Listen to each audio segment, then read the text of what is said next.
Hello, I'm Sasha Nicole, and this is Melat Bartoldi Haile. Melat is a social entrepreneur and co-founder of Talem Coffee. Talem Coffee is a nonprofit and social enterprise that serves as a bridge to bring Fair-Trade Ethiopian coffee to the savvy Swiss consumer.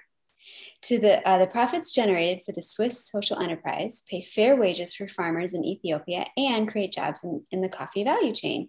Moreover, the profits are reinvested in Melat's passion to empower and equip adolescent girls and young women in Ethiopia. I'm sure you will find the impacts of this work to be very inspiring. So thank you for joining today, Melat. How are you? Good, very well, Sasha. Thank you for Yeah. inviting me. Yeah, it's a pleasure to have you. Thank you very much. Yeah. To begin, can you share with us a bit about your background in international development and your passion for youth development? Um, Thank you again for the opportunity to to having me, and a very brief background about myself. I started my formal employment at the Young Women's Christian Association, YWCA of Ethiopia, which is a national chapter associated to the World YWCA in 2004. That was my very first introduction to my path to development and particularly to women's empowerment field of work. Then after I worked for an international nonprofit organization, and later on, 4 years ago, I joined the UN system as my last post of unemployed personnel. In between, I've had a very good chance of doing an internship in the USA in a nonprofit organization as an Atlas Corps Fellow in Global Kids in New York. And I've also had my study in the Washington, D.C., where I also had the opportunity to do an internship in a women's development organization. Lastly, in 2019, my husband, Dario, and I have founded Talem Coffee. That's my path and my background a little bit. Excellent. And can you tell us about the YWCA and what age population the organization engages, and why focusing on adolescent girls and young women is so crucial in Ethiopia? Yes, currently at the YWCA of Ethiopia, I hold the post of being an advisory board member. I did this after I left the organization as a formal employee. So I will be talking from my knowledge, both as an employee of the organization from 2004 to 2011, and after that as an advisory board member, as well as now a donator and a supporter to the YWCA of Ethiopia. The age group that the YWCA of Ethiopia targets are between 15 and up, I would say, because we engage both young women and also women who are in the economy, in the labor participation field. So I would not limit it by saying 30 to 35, because sometimes we have women groups in different programs, especially in the economic empowerment and also reproductive health programmings that are a little bit older than what the international age definition of youth is. The age range values as well, also in many leadership positions in the past as members, there are also a various age groups. So I would say from 15 and up are the target age group population of the YWCA of Ethiopia. And the reason why we are focusing on helping, especially in most of our socially impactful programming in adolescent girls, is many. One, in Ethiopia, as in many developing countries, women lack equitable access to education, to health, and they're not equal participants in the economy, in the labor fulfilled as well, and both in the formal, in the employment, and in the informal sector. Although now reports are showing that women are very active participants in the informal economy. What is more is that also the representation of women in politics is also not as much as we want to. Although we have made considerable strides, especially in the last couple of years, in bringing more women in the political participation, as you can see and have read from international news as well. Ethiopia is currently, the president of Ethiopia is currently a woman, which is an excellent stride, but there's still a lot more to go. This is, again, I can cite many reasons and factors why this is so. First and foremost is the culture, the value that women are given in the society is lower, and also the role of women and men, starting from when parents are raising their children, when girls and boys are not treated equally, starting from home. I would give you an example. If a family has a boy and a girl, they would prefer to send their boy child to school than girls. Girls are at home doing the labor work, the household chores. So this hampers them from going to schools. Other examples are women are also very vulnerable to traditional harmful practices, early marriage, abduction, marriage by abduction, and also female genital mutilation. All of these factors hamper them, are hurdles that they cannot complete their education. Primary, the attendance of girls in primary, as many reports attest to, is progressing. But then when you go up to completion of secondary education, their participation in universities, in higher learning institutions is so low. And so this has also an impact of whether or not they will participate in the labor field, in the economy, whether or not they will assume, decision-making roles or not, be it at home or in the community, in the public spaces, whether or not they can negotiate, have a say on how many children they would want to have, when they wish to have, or whether or not to negotiate also sex with their partners. So all of these are attributions and contributions to why the current state of women as unequal participants in the labor, the economy, the health, and the education is. Right. So that is the reason why we want to engage and also primarily target young women. And remember, Ethiopia is a youthful country. And so it is a right issue that women are equally and equitably participating and accessing their rights. It is also an economic issue. If a country has the wish and the vision to go through economic development through the participation of its own people, it cannot leave behind, half of the population. Right. So it is an argument, first and foremost, it is a human right issue. It is the right of women to participate in all of these spheres. But then again, it is also an economic argument that women have to be equal participants and beneficiaries. So that is the reason why the YWC of Ethiopia is engaging young women, and why this is very much crucial to Ethiopia. And as Talem Coffee, this is also our heartbeat. Yeah. So tell us a little bit about how you and your husband came to found Talem. Tell us how you connect with the farmers in Ethiopia, and how do you bring their coffee to the Swiss market? Both my husband, Dario Bartoldi, and I have a background that both interest us. As I mentioned to you, my background is in youth development and women's empowerment.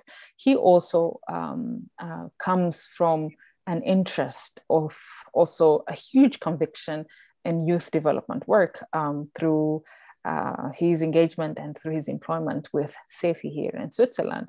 So our interest, both of us, in youth development and women's empowerment and enabling people to become better actors and change agents in their lives, brought us to the idea of wanting to form an initiative, a social entrepreneurship initiative, which is Talem Coffee. And we both are also convinced that there are other ways of bringing socially impactful work or aid, as was formerly connoted. And there are different ways of doing things. And so we said, well, why don't we, try out this innovative and different approach to as opposed to what had been the conventional methods of raising funds, especially in here in Europe, in the developed nations. So that is the reason why we want to, and how we came to the idea of finding Talem Coffee. So let me just make sure that I've understood and that our listeners are clear. So instead of, you are a nonprofit, so I understand you do some fundraising, kind of traditional fundraising, but then there's a social enterprise component where you're helping women in Ethiopia to cultivate and bring their coffee to market. And that helps them in a myriad of ways. But also it probably helps your organization generate some revenue to support your interests in empowerment of women and girls. Is that right? Did I understand that? Yes, you have understood it correctly. By selling Ethiopian coffee to the Swiss market, and also bringing the idea of enjoy coffee while you are paying fair wages to the coffee farmers in Ethiopia, while you are also helping to create employment opportunities and the coffee value chain systems for women coffee farmers. We are trying to convince also our customers here in Switzerland to also reinvest back what they are enjoying in youth development work. So we're trying to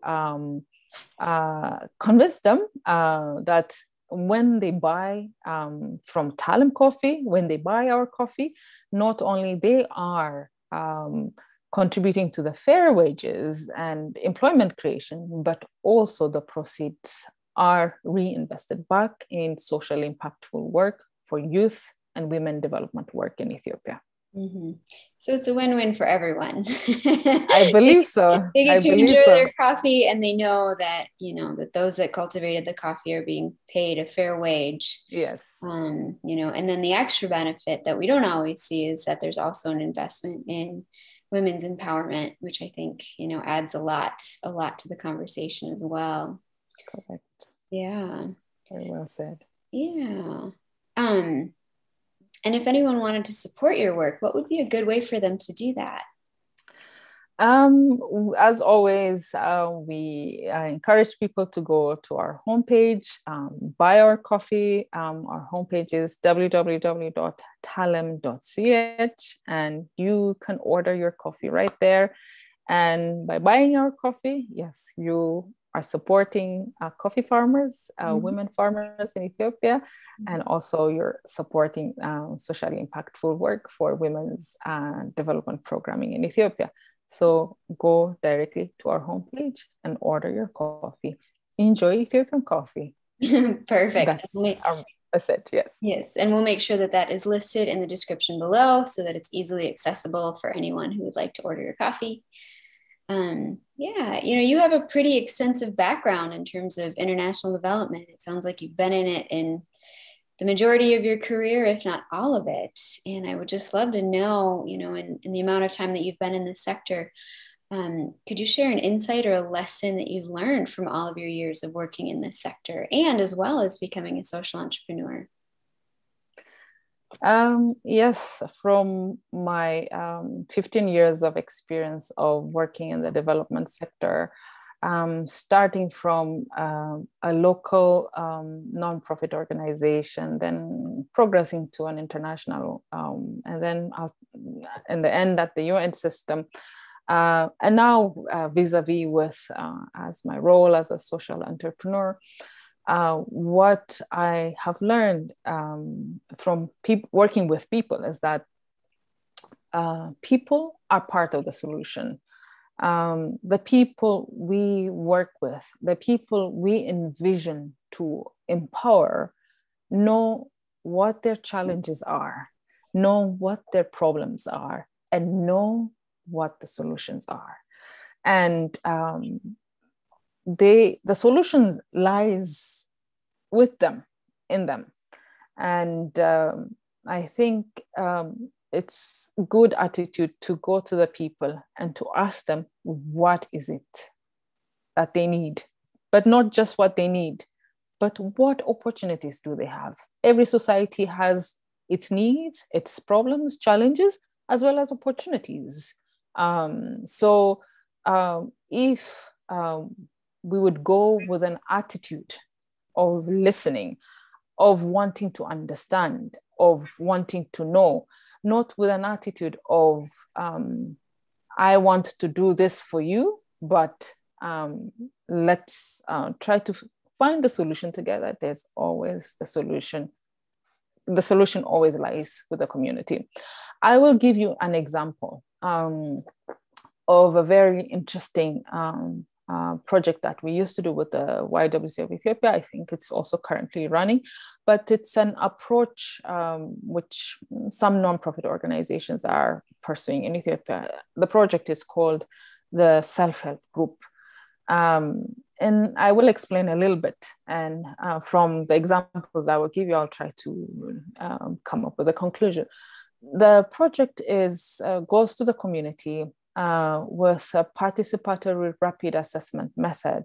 Community workers meet with the community, come together, and they ask the community to say, to ask them if they would like to get organized.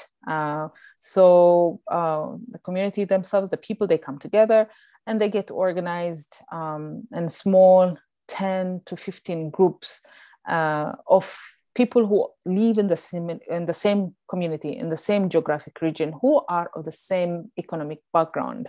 And then with intensive follow-up, community workers gather these 10 or 15 groups of women, and they sit with them every week.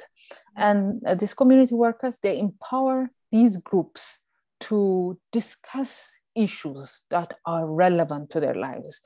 They also encourage them to start saving.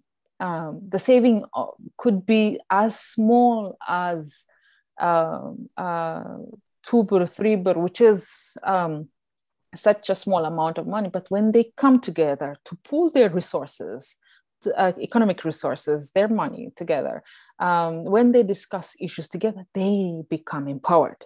And from that weekly discussion, weekly saving, they start also to build a small bank. And from the bank, within their access, they can start their own business. What the community workers sometimes would give them is a little bit training on how to do business, how to save money, financial literacy, budgeting, business literacy, and so on. Then they develop the inspiration of wanting to do business by borrowing from their own small savings they have brought together. And this, for me, shows me, and I have seen so many beneficiaries and many successful women who have started so small, by borrowing from their own local bank of women's group to starting an initiative that not only benefits their family, but also their community. They will later on, as they grow, as they become inspired, become empowered to become advocates, they would go to the government and ask for their rights. They would go to their locality to say, we want schools for our children. We want lights for our community. We want so they start demanding for their own rights. So they become their own voice. They become their own agents of transformation. So what this shows me is that make the people be agents of their own agents of voice. They have a voice. Let them use it. Mm-hmm. So just show them the way. Mm-hmm. Give them a little bit of a capacity. It's not so much of finances, but a holistic approach of finding their own voice, of finding expressing what their needs are. So people know what they need. They don't necessarily want us to come and to tell them, this is what you want, this is what you have to do, this is what we will offer you. People know what they need, and the solution lies in the community. And I would say, listen and listen and listen. That would be my reflection from working in the international development field and now becoming a social entrepreneur. I think that's very well said. And yeah, I think you're absolutely right. We have this, I think sometimes those of us that work for big organizations kind of have this idea that maybe because we had the privilege to be educated to a certain level that we must know what people need. But the reality is people are a lot more intelligent than sometimes we give them credit for. And I know self-help groups have been effective in other countries too, primarily around microfinance and business development, but I'm sure in other ways. And yeah, I think it's exciting to hear about examples that are effective and that are working. And it's a huge lesson that we all can take away in terms of, really, like you said, listening and honoring people's dignity and their own sense of agency and capacity, and recognizing that many of them who are from the community know so much more than an outsider could possibly know about what they need, or how to do things better or right. So I loved hearing your response. What do you see for the future of Talem Coffee in the next, 5 to 10 years, or maybe beyond? What's your vision for the long term? As someone, one of our volunteers once said, Talem Industries. Yeah, say more about that. Yes, it was inspired, by one of our volunteers, young volunteers. In a way, we take it as an inspiration, Talem Industries, but also we wish to have an organic growth in our association. We are also an association. Our model is also built by volunteers. A lot of volunteers here in Switzerland, spend their hours and hours and hours to provide free services. We are all working free of charge. Nobody is employed. Nobody gets any wage. As founders, my husband and I spend on average really 8 hours per day on the work, including sometimes Saturdays and Sundays. Our volunteers who help us to keep the finances, the auditors, the board of directors, people who build our website, people who are also reviewing and editing the writings that we do, our public relations work, and people who also have given us a free space to build our newest store, are all doing this free of charge. And it's their volunteers' contribution. If we would have to monetize it, I don't know how much it would be. It is immense. not just ours, but their skills too. It's immense. So in a way, we wish also to have like an organic growth, because yes, our sales are growing. It's really encouraging to see that our customers here in Switzerland like the concept. And if we have to compare, yes, the sales from first year, second year, and third year revenues are growing. But we want to, like I said, have an organic growth, because our infrastructure, which is based on volunteers, also have to be able to support the growth in sales and to satisfy also our customers. So we wish to have that here in Switzerland, but also and ultimately in the end, what we wish is that many farmers would be earning their fair wages, that jobs are created for thousands of women coffee farmers in Ethiopia. From it, that people are enabled to send their children to school. They are enabled to send their children to have to access health infrastructures. That's what we want. I mean, in the end, what development sectors are trying to do is to satisfy the unmet need, but we wish to that the farmers can have enough earnings that they are able to look after themselves and their families without an outside help on their own. That's what we wish for. And that our youthful, impactful work and the Ywca of Ethiopia can create many women leaders in the future.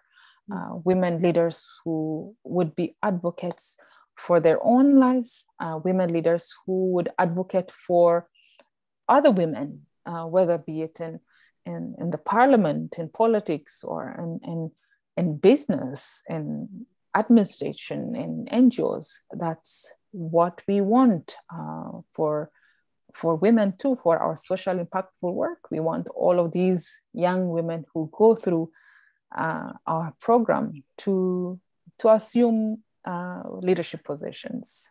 And that's our vision, and that's our 5 to 10 years. I think it's a lofty vision, but I think it's a realistic vision. I think it's possible what you're describing, and I think you're definitely on the right path.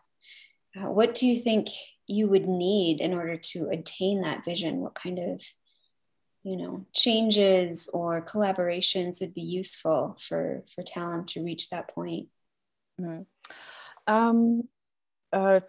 Trustful partnerships, both with people. It starts with people, and then people make organizations, people make institutions. So good partnership is what we want and what we need, both here in Switzerland and also in Ethiopia, with whom we are ultimately impacting lives. Of course, here too, we wish to also impact lives. So we wish more lasting, like I said, partnership with our coffee farmers. We wish to have good relationship with the Ywca of Ethiopia, through whom we address the needs of young women and girls. We wish to also have more customers here in Switzerland who buy our coffee and who support the concept of fair wage, and who are willing to pay a little bit extra, a little bit more to support coffee farmers in Ethiopia. We wish to have more volunteers, people who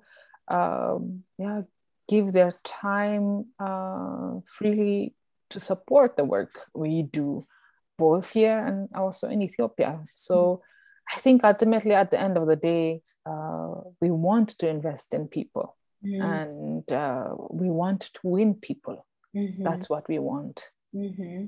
Excellent. And if anyone listening today wanted to support you, anyone who was watching this, what would be a good way for them to do that? Maybe they're not in Switzerland and they can't come and help volunteer, but what would be a good way for them to still support your work? Buy our coffee first and foremost. So we contribute also to the US. Wonderful. If there are any Ethiopian coffee lovers, just go to our homepage, talem.ch, learn more about us.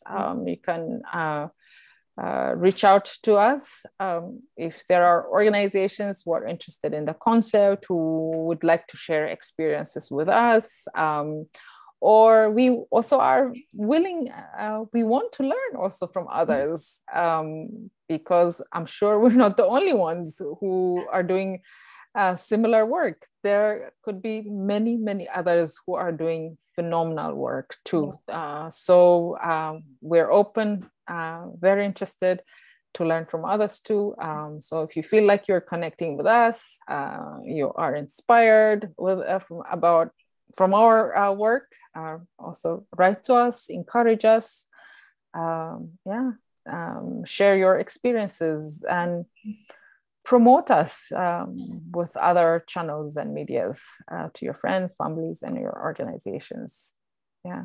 Excellent. Well, we will make sure that all of that information is in the link, so it's accessible for anyone who wants to buy your coffee or wants to connect with you, because I think you're right. There's a lot to be learned from people in this sector or people who want to be in this sector. So definitely reach out. And Melat, I just want to thank you so much for sharing your insights and your experience with us today. It's just been such a pleasure to have you. And I think, I could be wrong, but I believe that coffee actually originated in Ethiopia. Is that correct? Is that, yes. So, if you're purchasing Ethiopian coffee, just know that you're really getting it from the source. So I encourage anyone who's listening to stop by their website and to purchase a bag, if not more, of Fair-Trade Ethiopian coffee, and helping women in Ethiopia to essentially to flourish and to be autonomous. So yes. Yeah. So keep up the good work, and thank you so much, Melat. I appreciate it. Thank you very much, Sasha and Emanate International, for your time. Thank you. Thank you. Here at Emanate International, it is our mission to promote nonprofits and social enterprises that equip individuals and communities to become independent, autonomous, thriving members of society. Indeed, the work that Talem Coffee is doing to empower women and coffee farmers in Ethiopia is phenomenal. If you enjoyed our discussion today, please be sure to hit the subscribe button and the notification bell to be in the know for future inspirational conversations with other leaders who are making great gains improving our world. Thank you.